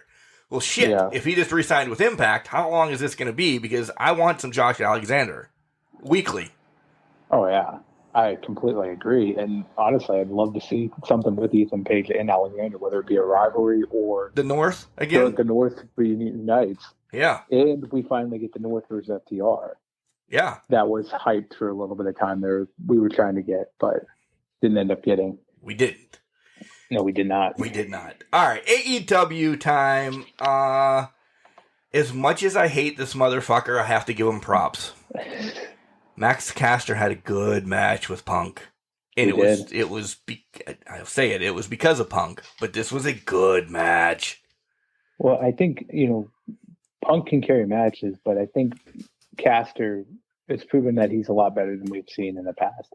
He stepped up his game for that match, and it was pretty good. Like you said, it was pretty good. I can't harbor on it enough. And I was actually surprised we got another Anaconda Vice victory. Yeah. For Punk. Yeah. I thought we would see him go to GTS or something. Is this... Here comes... If you've been waiting for this, here comes all our fantasy stuff for the week. Is this leaking more that we said, or I said, maybe Punk's trying to get Regal's eye on him to get with Danielson and Mox? Maybe. Do you think well, it could be. They could essentially go into a program for Double or Nothing. If we're not going to get Punk and Pace for the title of Double or Nothing, that's the next logical step. I don't think we're getting MJF Punk. I think we're getting MJF Wardlow at Double or Nothing. So I think Punk Danielson or Punk Moxley would be the next best option. Right. Would it not? Yeah, because now, this happened Wednesday, but now fast forwarding to what happened on, Supercard, Yuta is he has that little bit with him, and maybe it's to build up for down the line, but Yuta now has a title to be around his waist, and if there's going to be that brand split or whatever that we had, like, Yuta's going to be on the ROH side. He's a champ. I think you could pull that off, though, and still have him under Regal's tutelage. Well, I think Regal can go between. I think this getting him the pureweight title might get him into the group at some capacity, in my opinion, because now you've validated who you are. You've been showing up for these matches. Do you think he has to beat one of them to get into the group with Regal and them? Yeah. It's going to happen at some point. Or do we get a new pureweight champion really quick in the form of Bryan Danielson? Maybe. But I feel like if they get the third match between the two, I think Yuta steals it. My personal opinion, though. Either way, I love their match. So, yeah, either way. I do. I agree. Yeah. I love all their matches so far, so I'm up for all of it. Yeah. MJF looks like he's going to lose somebody else, huh? Or two more people. Yeah. FTR's on their way out. I like this. I do too. I like this because he's going to be a man on an island by himself. Because when we get Wardlow Spears, Spears is going to get air quoted injured. Oh, yeah. FTR had already bailed on him because they're buddies with Wardlow. They made it known twice during the show. Yep. So he's going to be a lonely man. It's lonely at the top there, Mark. But are we going to see a lonely MJF for a while taking some beats by Wardlow? I think Wardlow gets one beat, and then we get an MJF transition into something bigger and better. Because you have to finish the story. You have but to. I think MJF's going to be pissed about it, but I don't think it's going to lead to a prolonged series of matches. Okay. I think this just transitions MJF to the bigger picture. Cole that we've Page been talking or about. Whoever, yeah. Cole Page, we're going to the title match now. Yeah. And I think it's time. I do. Yeah, I agree. Lethal and Mox, another match that I want to watch more of. Yeah. I need more Lethal on TV. And I think Agreed. I think we're gonna get it now again with the whole. I think what happened Saturday at Supercard and some contracts coming up. And I know people are gonna shit on me, but like Marco Stunt's not coming back, and there's gonna be others that are in that realm that you're not gonna see anymore. They Christopher Daniels may be your favorite. He's probably not gonna wrestle anymore. He's gonna be in the back, or Kazarian hasn't been around for a while. Like all those mid-card heroes of the past that still can go. I think you're going to get the younger kids from like ROH and I don't know, bigger names keep trickling over and we'll get there. But holy schmoly, I know I said it was different, but is Khan spending too much? It feels like he's getting overloaded with talent, and we're not going to be able to do much with it, but I think the benefit of having a separate company, it goes back to the brand split. Yeah. They're going to be able to do it. Yeah, I think so you too. Can now have two. I think he had too many on his roster in AEW, but with the new brand, you have enough for two. Yeah. It's almost like the WWE scenario you had in 2001, 2002. There was so much talent open that they were trying to grab up at once. They had to do the brand split. So I think this just puts forward another case for that brand split. I agree. And again, I'll reference, like, Mercedes Martinez is a big name to have in the women's division. Have her come over and do a couple jobs and then get a victory or, here and there, is that money well spent? Well, now going forward, she's a women's ROH champion, or interim, or whatever the hell they're calling it, but she's got the title right now. That makes sense. That's why he brought her over to transition. Yeah. So, yeah. Yeah, and he has the cards in place, and that also provides the stepping stone for if they go with a younger, talented woman to take the title off of her. Yep. That provides that big name win to get it, to put that person even further up. Agreed. FTR against the Ass Boys, MJF on commentary. Who didn't see Billy Gunn getting involved in this, and this turning out just to be a complete shit show? I, for one, was shocked. For real? No. Oh. You pulled the wool over my eyes there. I'm like, are you serious? I had to deadpan that. Billy Gunn was getting involved. There was no way he wasn't. I didn't see somebody coming through the freaking stage, though, this early. Not through the stage, through the crowd. I thought it was going to be another week or so. And then, nope. War Dog. Nope. The War Dog was there. Yeah. And he was trying to get in there. I was hoping he'd get, I knew he wasn't going to get contact with MJF, but I was hoping he'd get further into the crowd. Or further out of the crowd. You know what I mean? Yeah. Just closer. Closer that he can at least not spit on him, because that's ruthless and disgusting, but, close enough to do something like that. Flick a toothpick at him or something. Yeah. Exactly. Excited to see where that goes. Your homeboys, the Jackass Society. Oh, I'm sorry. I did love that they got jumped at first, and then did not like that they got the better of Kingston, Santana, and Ortiz. But yeah, I ask you, Mr. Sir Michael Jenks, who's joining Kingston and Ortiz and Santana to even these numbers out? Because somebody's got to. Otherwise, it's 5-on-3 beatdown. We're not going to get a good rivalry here. So my thought is this is building up for essentially a War Games match of blood and guts. I think it just turns into that double cage scenario. I think Sammy's going to come. I think they're going to be done with Paige and Huskus sooner rather than later. And I think Sammy comes to their aid at some point. And then I don't know who the fifth guy is. I don't know if it's going to be a new person or what. That one I don't know. I have, I just shot it out of my head. I'll tell you what I was thinking. Okay. Homicide Hernandez.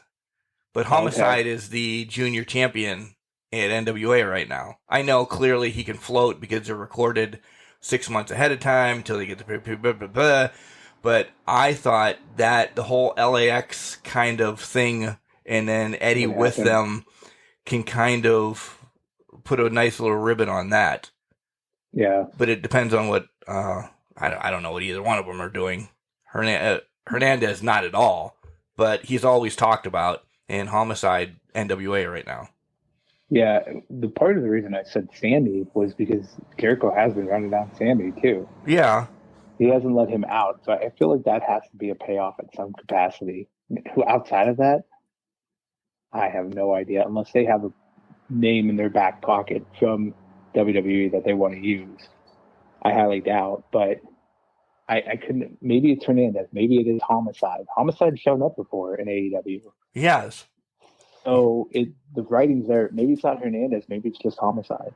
But man, whatever this, I think it's just going to lead to a big, brutal war at some point.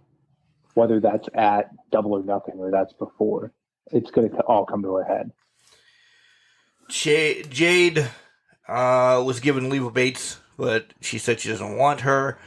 And we have been speaking that the first person possibly to beat Jade was going to be Paige Van Zandt after she gets out of this little shtick she's in with Sammy and Ty. Yeah. We forgot about Maria Saphir. We did. Wow, blatantly forgot about her. This is a big name. She's a, big UFCer. She was part of the Four Horsewomen. Yeah. Is she the one that takes Jade down? They certainly built her up that way on Dark and Elevation. I mean, undefeated. It's two strings going at it at that point. I don't know if she does, but I feel like that is actually a very good match that I think a lot of people want to see and want to see. It provides that will she, won't she beat her mentality to it. I will be devil's advocate. Okay. Because I like to be it. I think it's just another notch for Jade. Because she's ran through the roster 2 or 3 times to get these wins. Now she's going to face somebody that's also ran through the roster 2 or 3 times, essentially. Saphir is not ready yet. She hasn't been on TV yet. We don't really, she's been on Dynamite and all Elevation, all that. I mean, Dark and Elevation, all that. We don't know what she has unless you're watching those the whole time. The normal audience knows the name, but doesn't know what she can bring. So the name value's there against Jade. Does she squeak a win? Yeah. It's not going to be, her against, Tammy Smith or anything like that. It's not, yeah. Nothing against Liberia, but it's definitely not going to be her showing up. And maybe she does. Is this Leva Bates' opportunity to be set up for the surprise victory? I'm just joking on this, Mark. Thank you. I know you were dead quiet, so I wanted to put that out there. But hey, maybe they're building up Leva Bates. Who knows? But I don't know. I just, outside of Paige, I don't see who would be the next person to beat Jade. Yeah. I guess outside of one former champion. Well, yeah. But we'll get there when we get there. She's not coming around AEW until April 20th. So she doesn't give 2 shits about it right now. Is that who you're talking about? I was talking about one in the company. In AEW? Yeah. All right, we're on the same page. Yeah. DMD. Yeah. But she's not coming around AEW until AEW's in Pittsburgh. So right, I get that. She's got 2 more weeks before she shows her face because she's still pissed off. That's fair. So she would be the first champ across the board, right? Yeah, it would be, yeah. Yeah. Champ. You know what's interesting now that you said that, and this is fantasy booking something else. I bet we get Thunder and Nyla, Pittsburgh and DMD shows up. Oh, yeah. Now that you say that, I didn't even think of that. Yeah, that's probably going to happen there. Yeah. We touched on Danielson and Yuta. Any more you want to talk about on that? Because it's a match you need to watch again. It is. Yuta continues to step up. Love that it's countered out of cattle mutilation. I thought that was fantastic. But yeah, again, Yuta impressing week to week to week. The Undisputed Elite is officially, I think, their name after months of not knowing what the hell they were called. I love the duct tape on stupid little things, Jenks. Make me pop. And I wish they would have held them like for one more week. Like, I understand that Jurassic Express and Hangman could have came out, got their asses beat, but they still slid out and made sure they grabbed the titles to run away with them. So with them stealing them last week and they essentially giving them back, that kind of bummed me out. They should have held them for, at least another week. I agreed. And force the issue to have maybe a match for him or something like that. You know what I mean? Yeah. There's trios match for him, but... Yeah. Shitty party planner they have, by the way. Shitty party planner. Only 5 balloons. I was disappointed. I know. Maybe Kyle was very disappointed. That's why he sat down in the ring. Well, he was drunk. He had a lot of champagne in the back. I mean, he did have a lot of champagne, but only 5 balloons can depress people. Yeah. I'm just saying. And Hangman has a Tesla? Are you fucking kidding me? With bullhorns on the front of it. Right. I thought he only had a horse. JBL. I thought he only had a horse. Well, you know what? You get horsepower in many ways, Mark. Whether it's in a car or in a horse, you're welcome. That sucked. It did, but it would work. It did work. So we get to the Owen Hart Foundation qualifier, and the Bunny's in the ring. And this is where I speak of, holy shit, we're signing people again. Yeah. This shocked me. I had heard nothing about this, that Tony Storm is now all elite. That was... To me, it felt like it was Tony Storm, or it could have only been a couple other people, and I can't think of them off the name, but I didn't think it was Tony Storm. I thought she was doing her other things right now and was not looking forward at wrestling. I thought she was looking forward to her marriage and all that stuff and kicking off new sites and whatnot. I was surprised by this. So let me ask you this. Is this her tournament to win? Because she's been boned over at the Mae Young Classic. She has been. I don't know. Because I need to know who else is in this tournament. Right. We know Jamie Hayter is. I don't think that's somebody that's going to beat her. I think Storm and Hayter are going to face in the tournament at some point. I feel like it would be a disservice to Storm if she doesn't at least make it to the finals. Agreed. In my opinion, she has to make it to the finals. It's kind of the Ruby Riot or the Ruby Soho scenario with that tournament, with the TBS title, TBS title tournament. She's got to get to at least the finals. Yeah. Well, bringing that name back up, there's another person that needs to do something. Yeah. So is that your finals that you just gave away? Would love it. I would love it. I would. I clearly love it. And I don't know. I'd actually pull more for Ruby to win it because she has not done anything. I don't know. I think Ruby's been put in a position where she's done well to put others over, but yeah, she deserves this one. Yeah. Right. And I think you're right. I think Ruby will be in it. Will they give it to her though? I don't know.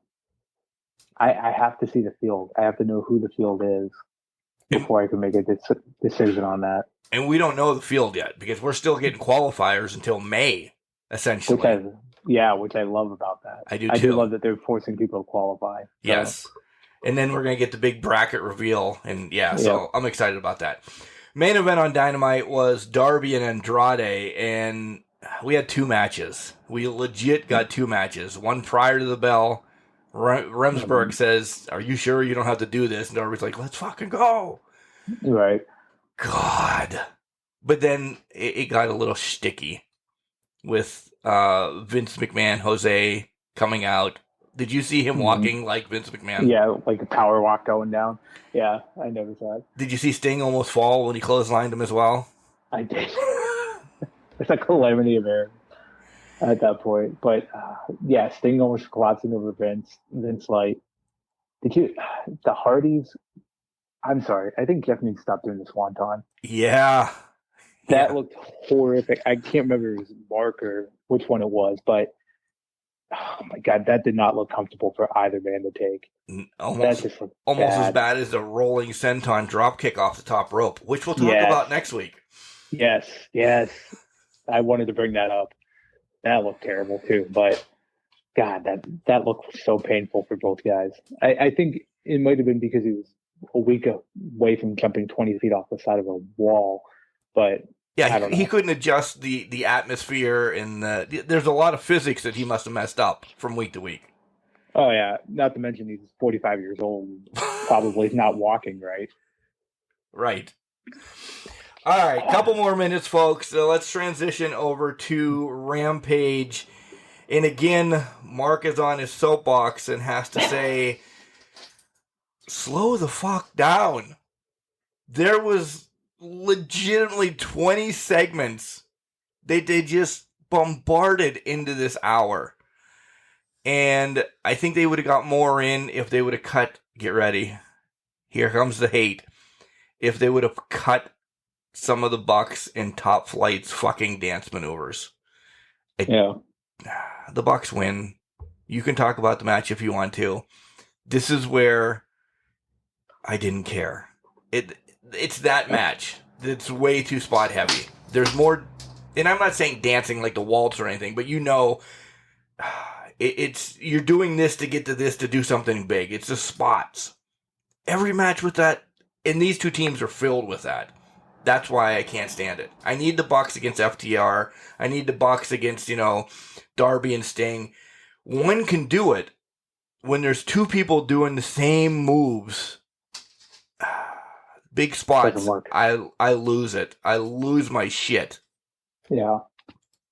So for me, I mean, I'm not going to get too much into the match itself, but what I'll say is this match seemed like to just be the oh hey, the Bucks haven't wrestled in a while. Let's put them out here to get them a win before the FTR fight. Yep. That's all this match seemed like. And then it was, to your point, we'll get the Young Bucks and Top Flight their shenanigans in too, because with that match against FTR, we're not going to get this.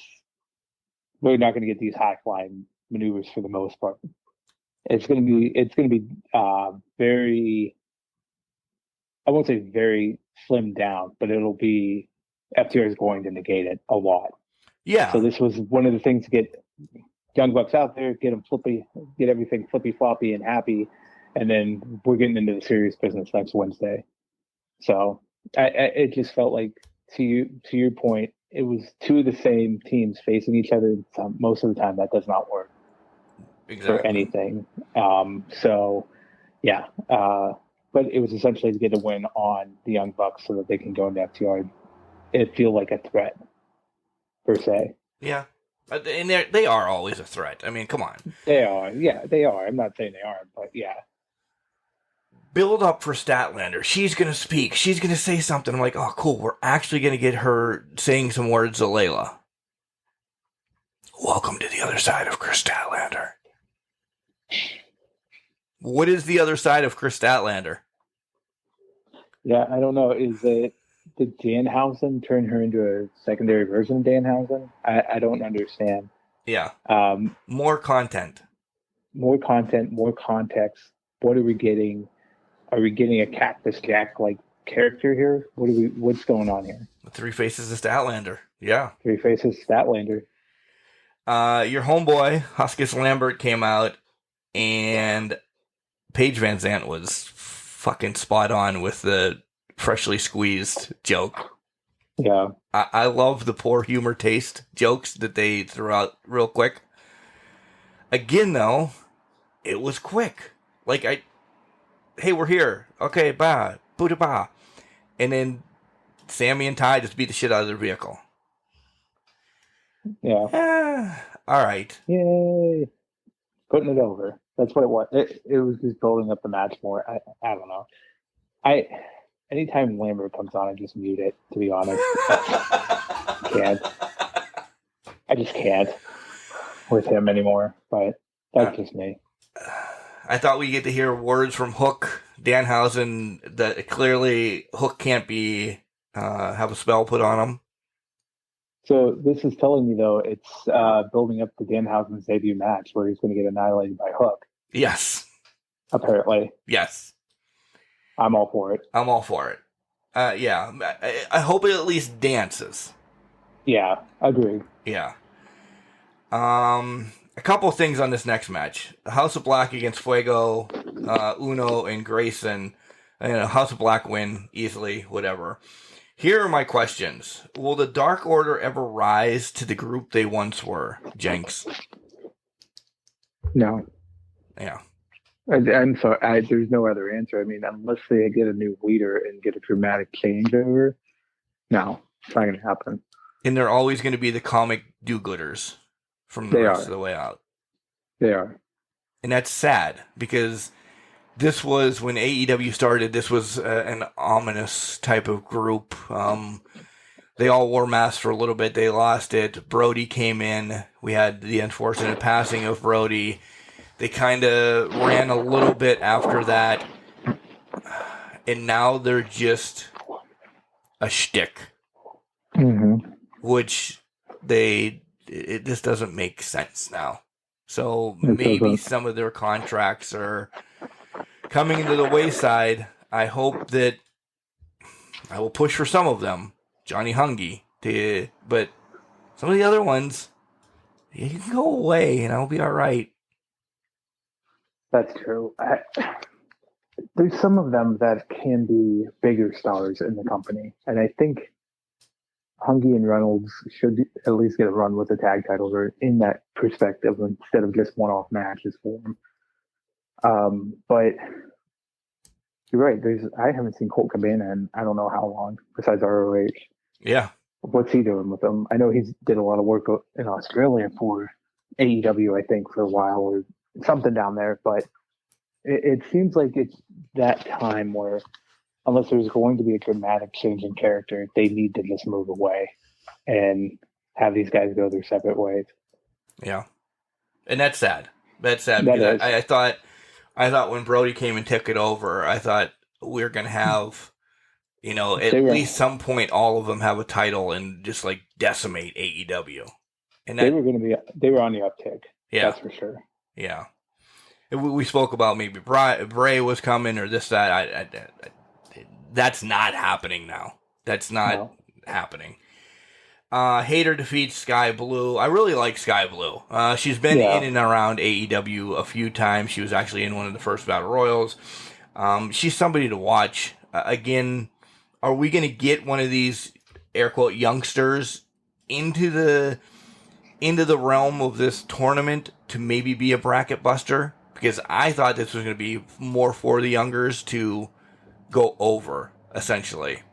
Tony Storm winning the first match clearly changes my perspective of this whole this whole tournament. I love it. Don't get me wrong, but I think it's not for the youngers anymore. I've always taken the perspective of it's for the women that aren't getting the spotlight that they need. This gives them that unique opportunity to get out there, like a Hater. She's been relegated to Brits Muscle for a long time, so it gives them that spotlight. You bring up an interesting point about the bracket buster, but who do you pick for that? To do that, I think there's only one person that could be that bracket buster. And I don't say I know that one person. I'm just saying there's one person that they picked to be a bracket buster, and that's the only one in the tournament that's actually going to start tearing things apart. But then I guess that eliminates the fact of, is it Tony and Ruby? Or is it Tony and this new person? Is it Ruby and this new person? You know what I mean? Right. Because essentially you'd have to have that one person, I think, get to the finals. Because there's only two rounds. There's only the quarterfinals and the semifinals, and then it's the finals. Right. So you have to have them get to the finals to really break up that tournament bracket. Yeah. Like Kylie King is somebody that's, around there. Maddie Runskowski, Sky Blue, like any one of those three have all been like lingering around. Plus they're also connected with Thunder Rosa. Not saying that there's a stroke there, but they know that it's not me or you jumping in the ring, maybe not trained well or something, something like that Rosa can vouch for them. There's all these politics, and I thought, well, maybe this is going to be like that tournament. I'm literally throwing that out the window now. So. Yeah, I would have to agree with you. I don't think that this tournament is that. I think, to your point, though, there's one person that's going to be running through it and shocking people. Yeah. Then we get to the main event of Keith Lee and Hobbs. You want to talk about two big men slapping meat? That was this match. That it was. Two beefy men slapping meat. It was everything you could ask for out of them. But it didn't take it to the next level, which is, I think, interesting in that aspect. It kind of left more to be desired, if you will. Yes. Because so many people got involved then. Yeah, I agree. There's too many people involved by the end. I think it was Swerve, Starks. It got kind of convoluted at some point, but 17 tables. They're setting up for a tables match, clearly. Oh yeah, for sure.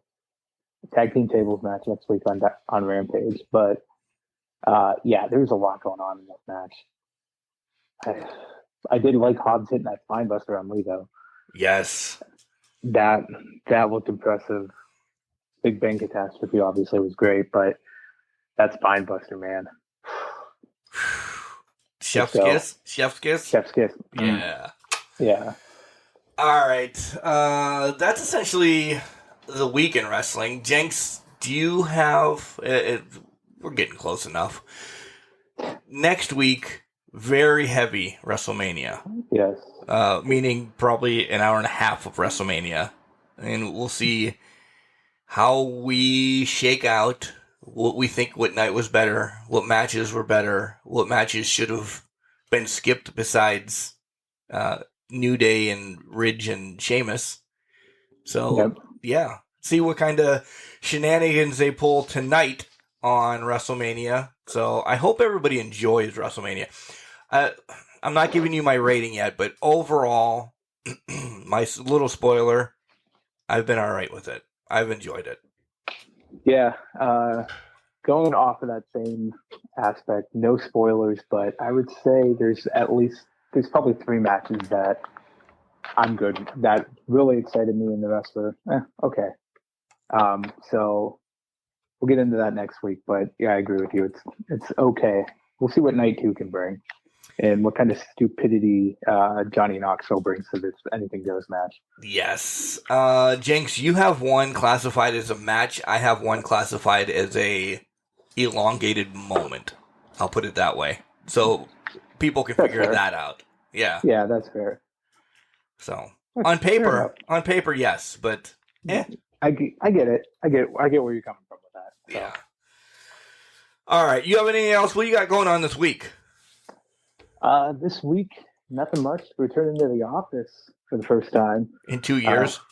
In 2 years, only for a day. Oh. And then after that's done, I'll be back home until we figure out when I actually go back full time or hybrid schedule. So that's about my week, is preparing to not make an ass of myself when I'm in person. So, what about you?